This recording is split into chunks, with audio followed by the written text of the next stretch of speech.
So ನಾವು ಮೊನ್ನೆ ದಿವಸ ಬೋರ್ಡ್ ಮೀಟಿಂಗ್ ಮಾಡಿದ್ದೀವಿ.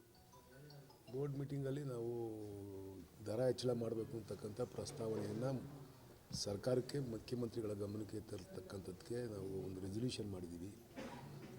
ಕಳೆದ ಸುಮಾರು 2019ರಲ್ಲಿ ದರ ಪರಿಷ್ಕರಣೆ ಮಾಡಿರ್ತಕ್ಕಂಥದ್ದು. ಆ ಸಂದರ್ಭದಲ್ಲಿ ನಮಗೆ ಡೀಸೆಲ್ ಬೆಲೆ 60 ರೂಪಾಯಿ ಇತ್ತು, ಈಗ 93 ರೂಪಾಯಿ ಡೀಸೆಲ್ ಬೆಲೆ ಆಗಿದೆ.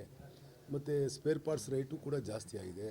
ಮತ್ತು ನೌಕರರಿಗೂ ಕೂಡ ಎಲ್ಲ ಸವಲತ್ತುಗಳನ್ನು ಕೂಡ ಕೊಡಬೇಕಾಗಿದೆ ಅವರಿಗೆ. ಮತ್ತು ಅವರಿಗೆ ಒಂದು ಎವ್ರಿ 4 ಇಯರ್ಸ್ ಒನ್ಸ್ ಅವರಿಗೆ ವೇತನ ಪರಿಷ್ಕರಣೆ ಮಾಡಬೇಕಾಗುತ್ತೆ. ಅದೆಲ್ಲ ಕೂಡ ಅಗ್ರಿಮೆಂಟಲ್ಲಿ ಆಗಿರ್ತಕ್ಕಂಥದ್ದು. ಲಾಸ್ಟು ಅವರು ಕೋವಿಡ್ ಸಂದರ್ಭದಲ್ಲಿ ಸ್ಟ್ರೈಕ್ ಮಾಡಿದಂಥ ಸಂದರ್ಭದಲ್ಲಿ ಹಿಂದಿನ ಸರ್ಕಾರ ಕಮಿಟಿ ನೇಮಕ ಮಾಡಿತ್ತು. ಲಾಸ್ಟಲ್ಲಿ 2020ರಲ್ಲೇ ಮಾಡಬೇಕಾಗಿದ್ದಂಥ ಅವರ ವೇತನ ಪರಿಷ್ಕರಣೆಯನ್ನು ಹೆಚ್ಚಳವನ್ನು ಇನ್ನೂ ಮಾಡಿಲ್ಲ. ಅದರಿಂದ 2024ಕ್ಕೆ ನಾವು ಅದನ್ನು ಮಾಡಬೇಕಾಗುತ್ತೆ. ಮತ್ತು ಆಯಿಲ್ ಇರ್ಬೋದು, ಸ್ಪೇರ್ ಪಾರ್ಟ್ಸ್ ಇರ್ಬೋದು, ಎಲ್ಲವೂ ಕೂಡ ಜಾಸ್ತಿ ಆಗಿದೆ. ಅದರಿಂದ ನಮಗೆ ಬಸ್ಸು ಓಡಿಸ್ಲಿಕ್ಕೆ ಇದು ಎಸೆನ್ಷಿಯಲ್ ಸರ್ವೀಸು. ನಮ್ಮಲ್ಲಿ ಒಬ್ಬ ಡ್ರೈವರ್ ಒಂದು ದಿವಸ ಬರಲಿಲ್ಲ ಅಂದರೆ ಒಂದು ಬಸ್ ಹೋಗಲ್ಲ. ಒಂದು ಹಳ್ಳಿಗೆ ಒಂದು ಬಸ್ ಹೋಗಲಿಲ್ಲ ಅಂತಂತಂದರೆ ಜನ ಬಿಡಲ್ಲ. ಅದರಿಂದ ಕಾಲ ಘಟ್ಟಕ್ಕೆ ಸರಿಯಾಗಿ ಅದರ ರೇಟ್ ಜಾಸ್ತಿ ಮಾಡ್ಕೊಂಡು ಹೋಗಿದರೆ ಇಷ್ಟೊಂದು ಪ್ರಾಬ್ಲಮ್ ಆಗ್ತಿಲ್ಲ. ನಮಗೆ ಕ್ವಾರ್ಟರ್ ಇಯರ್ಗೆ 3 ತಿಂಗಳಿಗೆ ಈಗ 295 ಕೋಟಿ ರೂಪಾಯಿ ಲಾಸ್ ಇದೆ. KSRTC ಶಕ್ತಿ ಯೋಜನೆ ಬಂದರೂ ಕೂಡ 295 ಕೋಟಿ ರೂಪಾಯಿ ನಮಗೆ ಈ ಲಾಸ್ಟ್ 3 ಮಂತ್ಸು ಆಡಿಟ್ ಇದರಲ್ಲಿ ಲಾಸ್ ಇದೆ. ಅದರಿಂದ ನಾವು ಎಲ್ಲ ಸವಲತ್ತುಗಳನ್ನ ಕೊಡಬೇಕಲ್ಲ. ಅದಕ್ಕೆ ಈಗ ಇರ್ತಕ್ಕಂಥ ನಮ್ಮ 8,000 ಚಿಲ್ಲರೆ ಬಸ್ ಇದ್ದಾವೆ. 8,000 ಚಿಲ್ಲರೆ ಬಸ್ಸಲ್ಲೂ ಕೂಡ ಅವೆಲ್ಲವೂ ಕೂಡ 9 ಲಕ್ಷ, 10 ಲಕ್ಷ, 12 ಲಕ್ಷ ಕಿಲೋಮೀಟ್ರ್ ಓಡಿರ್ತಕ್ಕಂಥವು. ನಮ್ಮ 440, 450 ಓಲ್ವಾ ಬಸ್ ಇವೆ. ಆ ಓಲ್ವಾ ಬಸ್ಸು ಕೂಡ ಸುಮಾರು 20-22 ಲಕ್ಷದವರೆಗೂ ಓಡಿರ್ತಕ್ಕಂಥದ್ದು. ನಾವು ಅದಕ್ಕೆ ನಿನ್ನೆ ಮೀಟಿಂಗಲ್ಲಿ ಸುಮಾರು 40 ಹೊಸ ಓಲ್ವಾ ಬಸ್ಸನ್ನು ಪರ್ಚೇಸ್ ಮಾಡ್ತಕ್ಕಂಥದ್ದಕ್ಕೆ ಅನುಮೋದನೆ ಕೊಟ್ಟಿದ್ದೀವಿ. ಇವೆಲ್ಲವೂ ಇರೋದ್ರಿಂದ KSRTC ವ್ಯವಸ್ಥಿತವಾಗಿ ಜನರಿಗೆ ಸಾರಿಗೆ ವ್ಯವಸ್ಥೆಯನ್ನು ಒದಗಿಸ್ಬೇಕು ಅಂತಂದರೆ ನಾವು ಬಸ್ಗಳ್ನೂ ಕೂಡ ಕ್ಲೀನಾಗಿರ್ಬೇಕಾಗುತ್ತೆ. ಈಗ ನಾವು 400 ಚಿಲ್ಲರೆ 500 ಬಸ್ಸು, 600 ಬಸ್ ಹೊಸ ಬಸ್ ತಾಂಡಿದ್ದೀವಿ.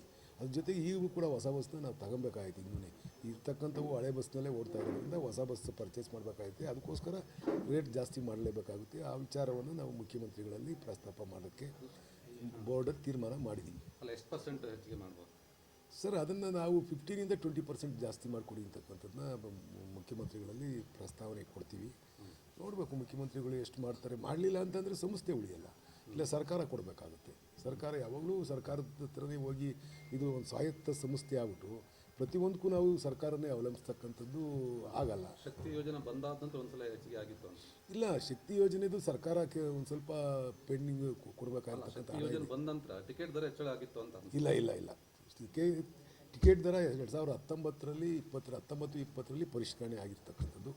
ಅಲ್ಲಿಂದ ಇಲ್ಲಿವರೆಗೂ ಯಾವುದೇ ಟಿಕೆಟ್ ದರವನ್ನು ಹೆಚ್ಚಳ ಮಾಡ್ತಕ್ಕಂಥದ್ದನ್ನ ಮಾಡಿಲ್ಲ. ಅಲ್ಲ, ಯಾಕೆ ಗಂಡಸರ ಮೇಲೆ ಯಾಕೆ ಕಾಂಗ್ರೆಸ್ ಸರ್ಕಾರಕ್ಕೆ ಅಷ್ಟೊಂದು ಆಕ್ರೋಶ? ಗಂಡಸರಿಗೆ ಹೆಂಗಸರಿಗೆ ಫ್ರೀ ಇದೆಯಲ್ಲ, ಗಂಡಸರ ಕೈಲಿಂದ ಹೋಗ್ಬೇಕು. ಹೆಂಗಸರಿಗೆ ಫ್ರೀ ಇದ್ರೂ ಸರ್ಕಾರ ಅದನ್ನು ತುಂಬಿಕೊಡ್ಬೇಕಾಗತ್ತೆ. ಹೆಂಗಸರು ಗಂಡಸರು ಅಂತ ಬರಲ್ಲ, ಸರ್ಕಾರ ತುಂಬಿಕೊಡ್ಬೇಕಾಗತ್ತೆ. ನಾವು ಸರ್ಕಾರಕ್ಕೆ ನಮ್ಮ ಸಂಸ್ಥೆ ನಾವು ಫ್ರೀಯಾಗಿ ಯಾವುದನ್ನು ಓಡಿಸ್ತಾ ಇಲ್ಲ. ನಮಗೆ ಸರ್ಕಾರ ಕೊಡ್ತಾ ಇದ್ದೀವಿ. ಈಗ ಮಕ್ಕಳಿಗೆ ಪಾಸ್ ಕೊಡ್ತಾ ಇದ್ದೀವಿ, ಅದನ್ನು ಕೂಡ ಸರ್ಕಾರ ಕೊಡ್ತಾ ಇದೆ. ಅಂಗವಿಕಲರಿಗೆ ಕೊಡ್ತಾ ಇದ್ದೀವಿ, ಸೈನಿಕರಿಗೆ ಕೊಡ್ತಾ ಇದ್ದೀವಿ, ಆಮೇಲೆ ವಯಸ್ಸಾಗಿರ್ತಕ್ಕಂಥವ್ರಿಗೆ ಫ್ರೀ ಕೊಡ್ತಾ ಇದ್ದೀವಿ. ಇವೆಲ್ಲವೂ ಕೂಡ ಸರ್ಕಾರ ಆಯ್ತು. ಈಗ ಹೆಣ್ಮಕ್ಳಿಗೆ ಫ್ರೀ ಇರೋದ್ರಿಂದ ಕೊನೆ ಗಂಡು ಮಕ್ಕಳಿಗೆ ಜೇಬಿಂದ ಹೋಗುತ್ತಲ್ವ ಅಂತ ಇಲ್ಲಿ ಅಲ್ಲ, ಹೊರೆ ಆಗದಲ್ಲೇ ಹೆಂಗೆ ನಡೆಸ್ಲಿಕ್ಕಾಗುತ್ತೆ? ಈಗ ದಿನನಿತ್ಯ ನೀವೇ ಯೋಚನೆ ಮಾಡಿ. ಈಗ ಇದು ನೀವು ಕ್ರೂಡ್ ಆಯಿಲ್ ಜಾಸ್ತಿ ಆಯಿತು ಅಂತಿದ್ದಂಗೆ 10 ರೂಪಾಯಿ ಜಾಸ್ತಿ ಆದರೆ 10 ಪೈಸೆ ಜಾಸ್ತಿ ಮಾಡ್ತೀರಾ. ಕ್ರೂಡ್ ಆಯಿಲ್ 20 ರೂಪಾಯಿ ಜಾಸ್ತಿ ಆದರೆ 20 ಪೈಸೆ ಜಾಸ್ತಿ ಮಾಡ್ತೀರಾ. ದಿನ ನೀವು ನೋಡಿದ್ದೀರಾ, ಪ್ರತಿದಿನದೇನೂ ಇವತ್ತು 20 ರೂಪಾಯಿ, 27 ಪೈಸೆ, 10 ಪೈಸೆ, 15 ಪೈಸೆ ಜಾಸ್ತಿ ಆಗಿರ್ತಕ್ಕಂಥದ್ದು ನೀವು ನೋಡ್ತಾ ಇದ್ದೀರಾ. ಈ ದೇಶದ ವ್ಯವಸ್ಥೆ ಒಳಗೆ ಅಲ್ಲೇ ಒಂದು ನ್ಯಾಯ, ಇಲ್ಲೇ ಒಂದು ನ್ಯಾಯ ಆಗುತ್ತಾ? ಇದು ಸ್ವಾಯತ್ತ ಸಂಸ್ಥೆ.